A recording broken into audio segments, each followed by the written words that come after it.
Hi friends, నేను మీ కొమ్మాకుల వీరమని. అందరికీ నమస్కారం. 760 పాయింట్ వీటిని ఎలా జయించవచ్చు?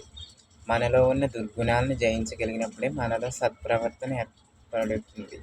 అది మనకు సర్వకాల సర్వవ్యవస్థలందు తోడుగా నిలిచి కొండంత బలాన్ని ఇస్తుంది. మనలో మంచి గుణాలే మనకు బలాన్ని ఇస్తాయి. కోపాన్ని ఎప్పుడు శాంతిగా, సహనం అలవర్చుకోవటం వల్ల జయించవచ్చు. శాంతిగా ఉండాలి, కోపం వచ్చినప్పుడు సహనంతో ఉండాలి. 2 లోభత్వాన్ని, పిసినారితనాన్ని ఇతరులకు దాన ధర్మాలు చేయటం వల్ల జయించవచ్చు. తనకున్నదంతా ఇతరులకి పంచిపెట్టేయాలి, అప్పుడు పిసినారితనం పోతుంది. ఇలా దాన ధర్మాలు చేయాలి. దుష్టత్వాన్ని, మనలో ఉన్న దుష్ట గుణాన్ని, చెడ్డ గుణాన్ని సత్కార్యాలు, మంచి పనులు చేయటం వల్ల జయించవచ్చు. అసత్యాన్ని సత్యం పలుకుట వల్ల జయించవచ్చు. అబద్ధాన్ని మనం నిజం మాట్లాడటం వల్ల జయించవచ్చు.